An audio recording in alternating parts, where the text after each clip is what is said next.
si los de surf han mejorado es porque les han copiado los skaters, vamos, o sea, punto.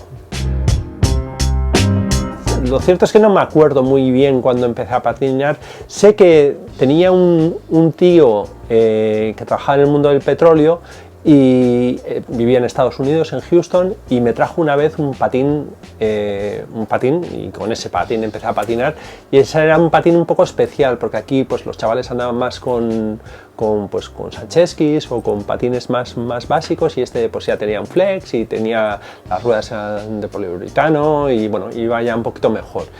Y ese fue el primer patín que tuve, pero eso, yo tendría como unos 10 años o así. O sea que estaríamos hablando como en el 77 o así, más o menos, empecé a patinar. En mi casa siempre hemos tenido bastante relación con Francia y solíamos ir casi todos los fines de semana a San Juan de Luz, sobre todo a San Juan de Luz. Entonces, también para mis padres yo creo que era un buen plan porque cogían, me dejaban a primera hora y luego venían a la tarde a buscarme y durante toda la tarde estaban ellos tranquilos, ¿no? O sea que yo creo que para ellos también era un buen plan. Lo que sí es verdad es, y sobre todo, y se ve un poco en las imágenes que se ven un poco de ese vídeo, que ibas al skatepark no como van los chavales ahora, que van con su crew y están ahí, y si aparece un padre o una madre, todos empiezan a mirar al suelo, eso, porque a tirar canutos o a tirar lo que sea, ¿no? Ahí era pues no te diría un parque de bolas, pero un poquito más, o sea, no era, desde luego, no era un sitio ni peligroso, o sea, para los padres era una cosa pues casi como llevarles a la piscina, un poquito, o a un sitio con camas elásticas, más o menos, o sea, no, porque el skate en esa época no tenía las connotaciones contraculturales que puedan tener ahora. Para nada, Y de hecho, si también te fijas, el perfil de los chavales que estaban patinando ahí eran bastante críos, El skate no dejaba de ser un juguete. El skate era como un juguete, pues de la misma forma que aparece, pues hay como un fade out y se va desapareciendo y desaparece el juego, ¿no? Entonces yo en el año 83, 84 me voy a estudiar a Estados Unidos, a California. Y es justo en ese momento cuando el skate empieza a volver a subir, ¿no? De hecho, en el 84 estuve en el skatepark del Mar, en Mítica, que también es la transición, que en California hubo un montón de skateparks y luego desaparecieron. Del Mar duró bastante más. Y yo me acuerdo en el 84 ir al skatepark, que había unos conciertos bueno, y luego había porque era un sitio que era el skatepark, pero luego había como más cosas, entonces había un concierto. Entonces fuimos al concierto, un concierto de REM en el año 84, vale, entonces fuimos y estuvimos viendo y yo de repente me quedé flipado y de repente me acordé que yo patinaba mogollón. Y me pillé un skate en Cali en el año 84 y en esa época ya empecé a patinar en California. Yo estaba en un pueblo que se llama Escondido y el high school de Escondido pues estaba muy guay para patinar. Entonces ahí empezamos a patinar. En ese momento en California patinaba muy poquita gente. Era una cosa realmente muy underground. Entonces yo ya me pillé una Psycho Stick, una Vision, que entonces acaba de salir, vamos, y con unas gráficas que no tenían nada que ver con lo que había sido el skate antes, ¿no? Entonces era una cosa que a mí, pues que siempre he tenido muchas inquietudes pues de música, de arte y tal, y de repente vi en eso que me gustaba muchísimo más, que ya no era un juguete, que esto iba con una cultura por detrás, con música, con una estética, con unos gráficos, y que eso me gustaba muchísimo más, ¿no? Entonces ya volví a Donosti y ya empecé a patinar durante, bueno, pues el 85, el 86, el 87, hasta el 89 que se hace la rampa de Amara. En esos años patina muy poquita gente en Donosti, entonces, bueno, pues nos solíamos juntar con gente de Don Jarvi, por ejemplo, de Mario Maqueda, que ahora es un peluquero, pues ese también patinaba, que montaba fiestas en el Q y todo eso, figura, y bueno, éramos muy poquitos. Luego luego ya a partir como de 86-87 ya en la plaza de Amara ya empezaba a patinar más gente y tal, pero al principio era muy poquita gente patinando. Bueno, que ya vuelvo de Estados Unidos, sale, yo creo que más o menos por esa época sale Future Primitive, la película de Powell Peralta y tal, y ya empieza a moverse un poco, y me acuerdo de verle a Rodney Mullen y veo como un skate mucho más creativo que el resto, aunque sí que era, en esa época fue el skate muy creativo porque se inventaron prácticamente muchos de los trucos que se patinan ahora, se crearon en un periodo muy corto de tiempo, o sea, y de repente pues todo el mundo estaba haciendo cosas, no sabías muy bien hacia dónde iba el skate, ¿no? Porque pues sí que estaba el freestyle, y es que luego en realidad la calle ha incorporado la mayoría de los trucos del freestyle de esa época, ¿no? Entonces yo sí que creo que en el freestyle hubo quizás una dosis extra de creatividad del mundo del skate, ¿no? A nivel de trucos, ¿no? De crear cosas, y luego, bueno, que siempre me ha gustado el rollo un poco técnico, siempre me ha gustado como los malabares, me han gustado esas cosas, y yo creo que, bueno, pues, pero ya te digo, yo era bastante paquete también de freestyle, ¿eh? Pero bueno, sí que para los chavales de Amara siempre me tuvieron como, sí, no, hace freestyle y tal, y yo, bien. Yo en el 86 me puse a estudiar alemán, y el verano había, en la academia donde estudiaba alemán, había la posibilidad de ir a Berlín a pasar el verano, y bueno, o sea, había un tema de intercambio, entonces ibas a una casa, Berlín con muro, que era otra historia de lo que es ahora. Entonces llegó a Berlín y yo fui con el skate, claro, y me iba a patinar, y al final pues ya controlé un par de sitios donde patinaban los chavales y tal, y me plantaba ahí y iba a patinar con ellos, con la gente que conocí, ¿no? Y es ahí donde yo vi un kickflip, es que no me lo podía ni creer, o sea, porque ya para mí un ollie era algo, ostras, casi magia. Y ya de eso, a hacerlo flip, o sea, me parecía como súper magia. Y yo lo vi ahí, y cuando volví a Donosti, pues era como una obsesión, ¿no? Planchar un flip. Y bueno, pues hasta que un día lo planché en Amara, además, y que lo vieron todos estos, y sí, bueno, pues debió ser el primero de Donosti, sí. No había un sitio claro, se iba a Amara, pero en Amara siempre había muchos problemas con los vecinos, era bastante lioso. Entonces surge la posibilidad de hacer una rampa. Entonces yo tenía un amigo que su padre trabajaba en el ayuntamiento, y entonces pues me comentó, joder, que estaban ya sabían toda la problemática que había en Amara con los vecinos y todo eso, y entonces estaban pensando en construir una rampa, ¿no? Y entonces pues me comentaron a ver si les podía echar una mano con los planos,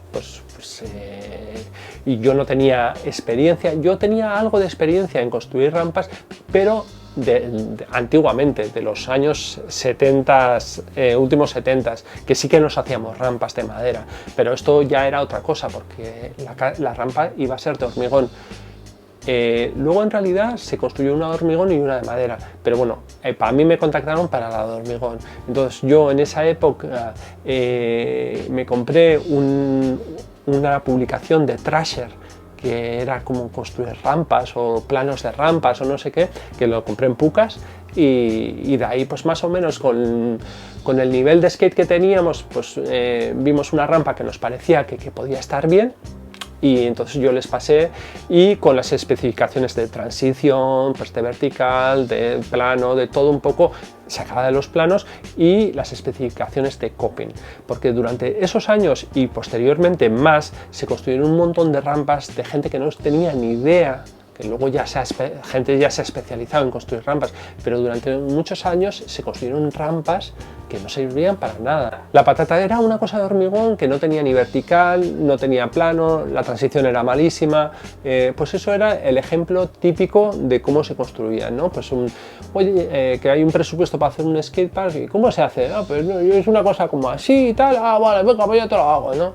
Y claro, la mayoría eran unas patatas, como indica, pero en ese caso pues hubo una poca sensibilidad de parte del ayuntamiento de dejarse asesorar y claro, nosotros tampoco teníamos experiencia en construir rampas de hormigón, pero bueno, pensando que las transiciones en las rampas de madera y las de hormigón serían muy parecidas, pues pasamos los planos de la Thrasher al ayuntamiento y construyeron con eso. La rampa de madera, no sé si os acordáis de la rampa de madera, esa era muy asesina, esa era una rampa que se escapaba al nivel de skate que había en Donosti, o sea, porque además estaba montada, las tablas estaban de forma que iban todas en contra, ¿no? Y entonces era como una rampa que no iba muy bien, que luego la llevaron al Paseo Nuevo y ahí se acabó de destruir porque claro, una rampa de madera en el Paseo Nuevo pues se aguantó lo que aguantó. Eres donde has vivido los 16 primeros años de tu vida, ¿no? Pues entonces, si los 16 primeros años de tu vida has patinado, yo creo que de alguna forma eres skater el resto de tus días, ¿no? Yo, o así lo entiendo. Yo ahora no patino, evidentemente, pero sí surfeo, o sea, pero sí que quizás me veo más como skater que surfero, y eso que he surfeado infinito más que patinado, pero bueno, así son las cosas, ¿no? Sí que hay unos años en el que se te incrusta todo en el disco duro y eso ya no desaparece nunca, ¿no? Entonces, en el año 89 se hace la rampa de Amara. Yo creo que patiné un año en esa rampa y ya me reviento el tobillo y dejo de esto. Y más o menos por esa época, con otros dos amigos montamos un colectivo de disc jockeys, que me dirás, no tiene nada relación con el skate, pero sí que tiene relación porque justo en esos años, los años anteriores, el skate era hardcore, siempre hardcore, y yo nunca he sido de hardcore, yo siempre he sido más, siempre me ha gustado más el pop o el hip hop también, y entonces de repente el skate empieza a girar. Se hace algo como, no es que el hardcore no fuese interesante, pero yo sí mucho más rico, con muchos más matices. Empiezan a haber sellos en Inglaterra como Mo Wax, los Beastie Boys se empiezan a sacar una serie de discos y de repente todo se empieza a mezclar y pues mi background del skate con la música, todo empieza a tener sentido y aunque no patine, estoy muy cerca de la escena del skate de Donosti y todos esos chavales empiezan a venir a nuestras fiestas de Sirope, donde se empieza a pinchar hip hop, se empieza a pinchar funk, soul y todo este tipo de música, ¿no? Hombre, de esa época yo recuerdo los chavales que también eran musiqueros, pues Dani, Asier, Varo, todos estos, y esos eran los primeros que, bueno, porque son justo la generación siguiente, esos quizás no tenían edad para empezar a ir a Lechecalte cuando empezamos, porque eran muy críos, pero a ellos también, por los vídeos de skates, ya hay esa transición de un poco del hardcore, que pues, con todo mi respeto al hardcore, vamos que no esto, pero sí que hay una transición del hardcore a más cosas, ¿no? Al hip hop, a todo este tipo de músicas. Entonces ellos lo están viendo que está pasando en Estados Unidos, entonces ellos empiezan a venir a las fiestas a Lechecalte siendo muy críos, pero bueno, vienen aquí pues curiosos porque conocen a uno que está montando fiestas y empiezan a aparecer, y entonces se empieza a crear una escena que yo creo que fue muy interesante, ¿no? Sirope empezamos a montar fiestas, yo creo que en el 93, y del 93 al 99 estábamos los tres. Javi era siempre más música, John era un poco más el gráfico y yo hacía un poco gráfico y también un poco más pues, relaciones públicas, así, que era como más abierto que ellos eran como bastante... luego con los años ya se han ido haciendo más abiertos, pero Javi y todos estos al principio eran muy... Entonces me tocaba a mí hablar con unos y con otros, invitar a la gente a las fiestas y eso, ¿no? Y luego ya, pues, eso fue en el 93, y ya en el 95 abro la tienda de Loreac Mendian. Durante los años precedentes, en las fiestas de sirope, yo pues solía poner una esquina, vendía mis camisetas y tal, pero ya llega un nivel de vender camisetas que yo digo, hostia, pues a lo mejor puedo dejar esto que no me interesa nada. Yo estaba trabajando en Vitoria esos años en Gamesa Aeronáutica. En esos años también entro en relación un poco con la escena de Vitoria, que había muchísimo nivel de skate en Vitoria en esos años, estamos hablando del 94, 93, 94. Y entonces Javier Sarmiento, pues cuando Javier era un renacuajo y patinaba pues que te cagas, patinaba muy bien, si ya se le veía que iba a ser un figura, vamos, y tenían unas rampas que estaban bastante bien en Vitoria, y ya te digo, yo en el 93-94 estuve viviendo en Vitoria en Gamesa, y luego ya a partir del 95 digo, venga, lo dejo todo y monto la tienda de Loreac Mendian. En la tienda de Loreac Mendian, en principio, vendía yo mis camisetas y luego teníamos ropa de segunda mano y empezamos a traer zapatillas también. Entonces, por un lado, comprábamos lo que era ES y América y todo eso, se lo comprábamos a Francisco, mítico, y luego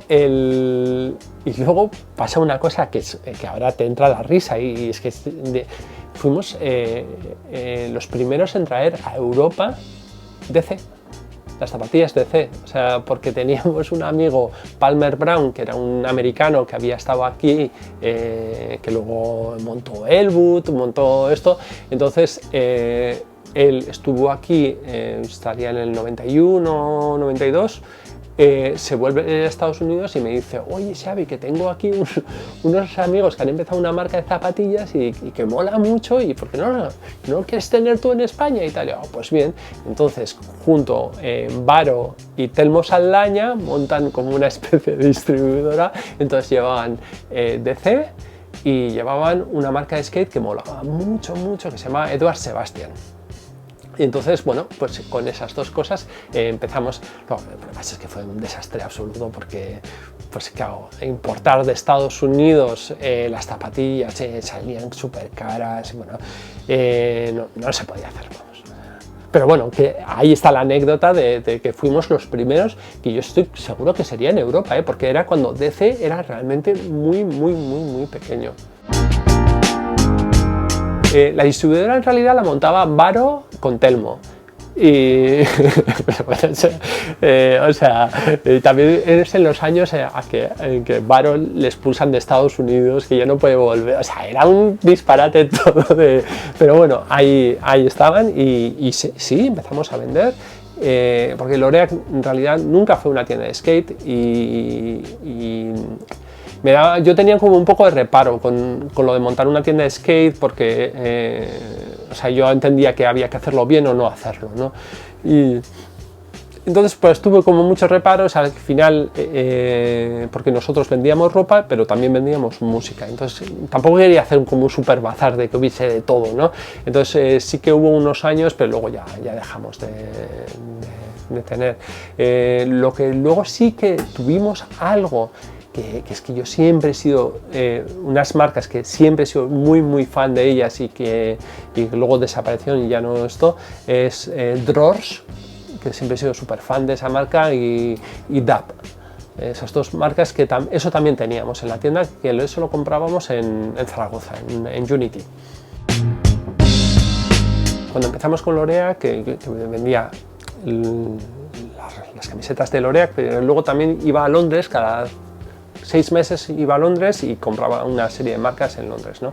Y yo me acuerdo de llegar a Covent Garden y ir a Rough Trade, porque siempre he sido muy musiquero, a comprar música, y que estaba Slam City arriba y estaba abajo Rough Trade, y yo decía, no, esto es una maravilla, o sea, unas tablas de skate increíbles, zapas, una ropa súper bonita, y abajo Rough Trade, ¿no? Y yo decía, guau, esto es la bomba, ¿no?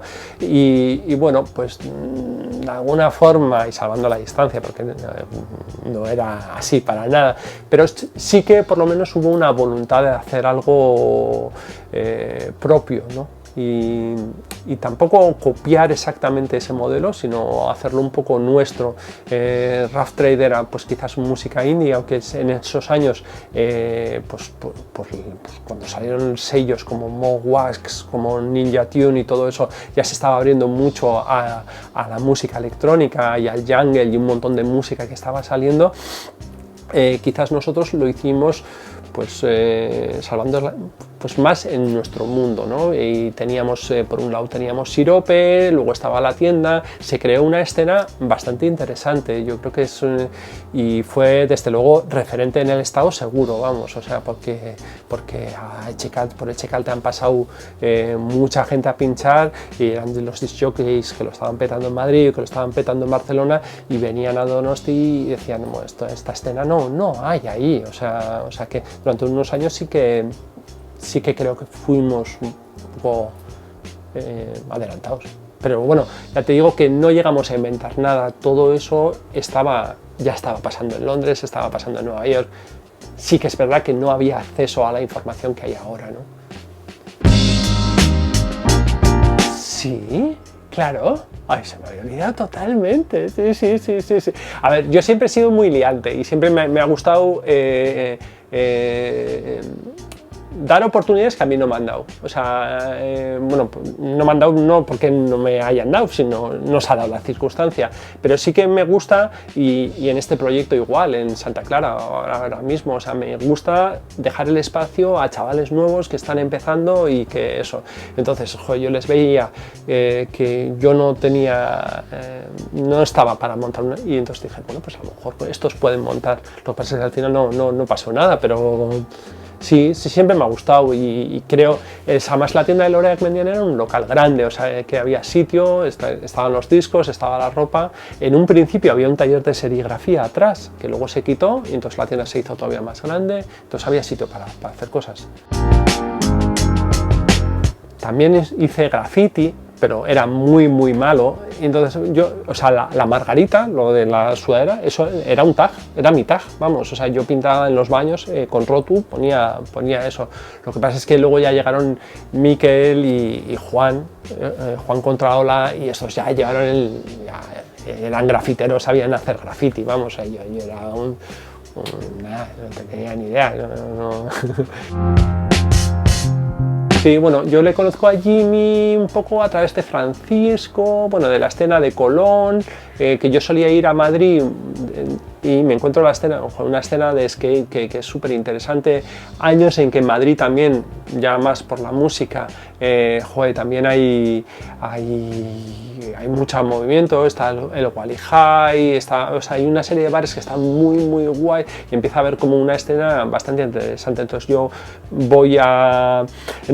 aunque no estoy en el skate, porque yo el skate ya lo he dejado, ya estoy surfeando solo, pero siempre, ya te digo, tengo como un súper respeto por esa escena, ¿no? Entonces, con Dani, en el caso de Flow, pues bueno, somos amigos desde que patinábamos ahí, y me apetecía hacer mucho una colaboración.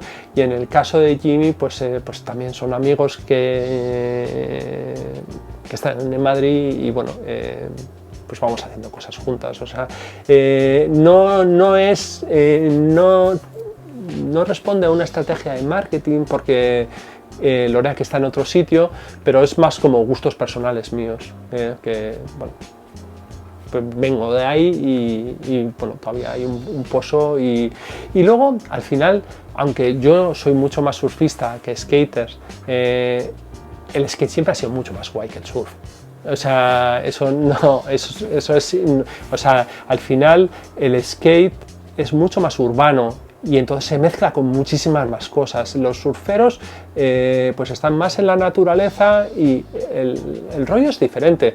También es verdad que el surf ha cambiado mucho y que luego ha tenido su propia revolución y ahora hay muchos surfs, o sea, ya no hay un único surf de competición, ahora hay mucho surf y hay cosas muy interesantes y se están haciendo cosas muy guays, pero el skate siempre ha sido por delante, o sea, los skaters siempre se han preocupado de su aspecto muchísimo más que los surfistas, muchísimo más, o sea, aunque la moda del surf haya tenido más recorrido en macroeconomía, mucho más que las del skate. El skate siempre ha sido más nicho, pero los skaters siempre se han preocupado de su look muchísimo más que los surfistas, o sea, eso es así.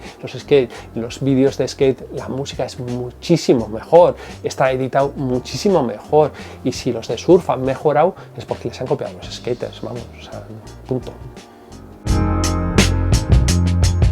Yo cuando monto Lorea, lo monto por un poco, no porque tenga especial afición a la moda ni me interese, es más un rollo creativo. A mí, yo lo que me considero es una persona creativa, ¿no?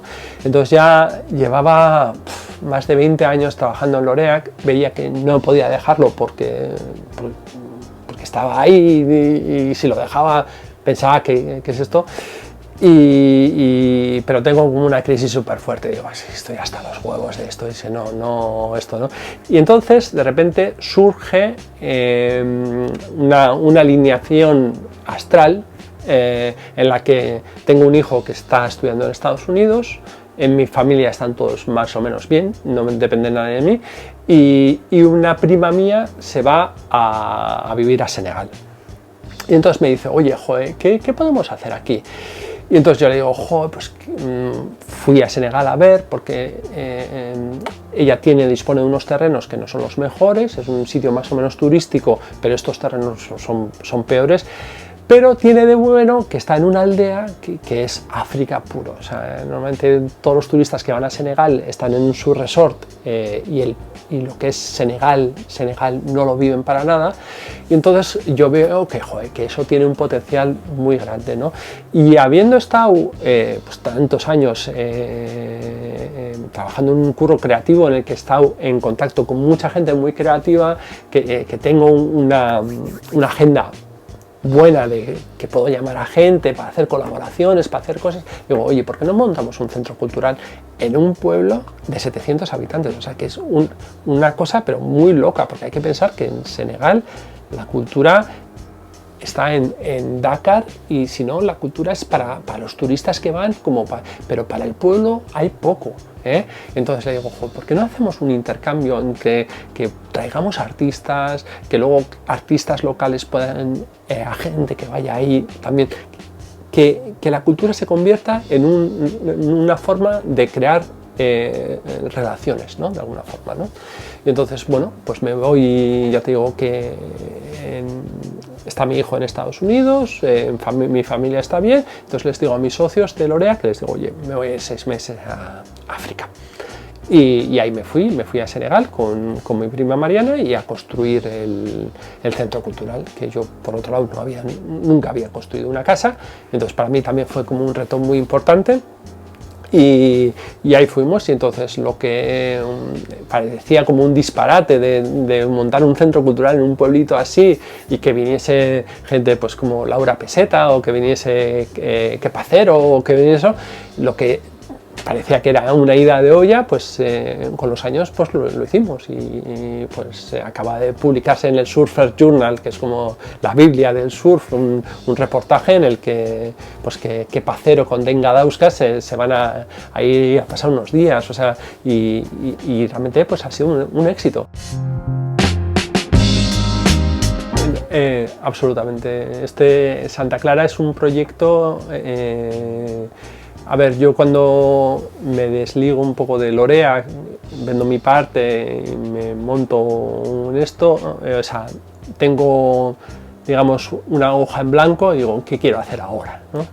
Y pues mirando un poco para atrás, pues de la historia de Lorea, veo que realmente cuando yo he sido más feliz, sin duda alguna, es en la calle Mari, cuando eso era mucho más pequeño y cuando tenía un control absoluto de las cosas y cuando la calidad era mucho más importante que la cantidad. Entonces tengo aquí un local.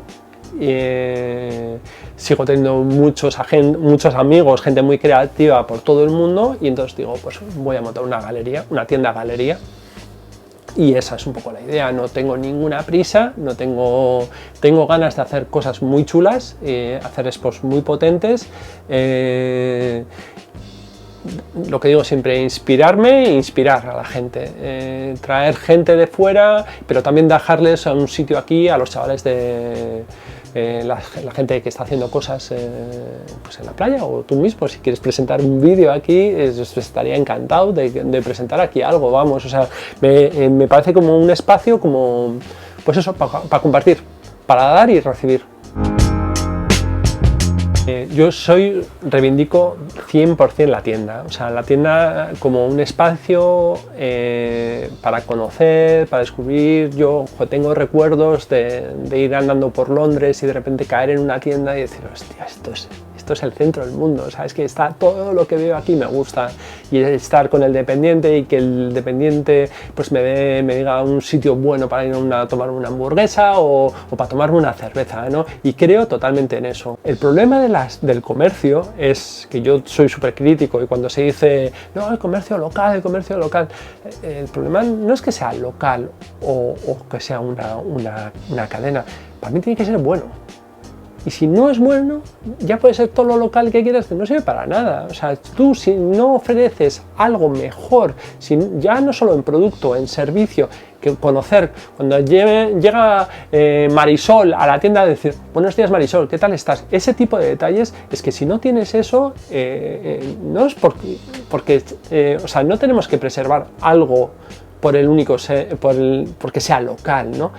Hay que preservarlo porque es bueno. Ahora mismo estamos en un momento complicado, que estamos en la transición de un modelo de un centro de ciudad como centro comercial, la transición al modelo digital, ¿no?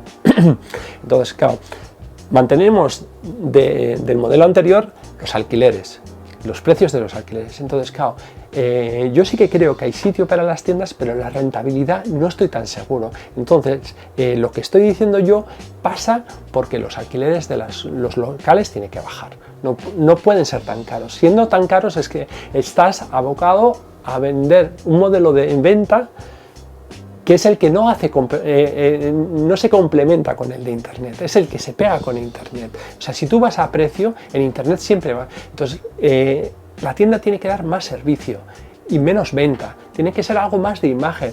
Y claro, si pagas los pastizales que te pide la gente, no puedes hacerlo. Entonces yo sí que creo que va a haber un reset, yo creo que se van a hacer muchísimas tiendas y espero que los nuevos locales, las alquileres sean algo más bajos, y entonces sí que se pueda ir a modelos en el que no importa tanto la cantidad, sino con la calidad.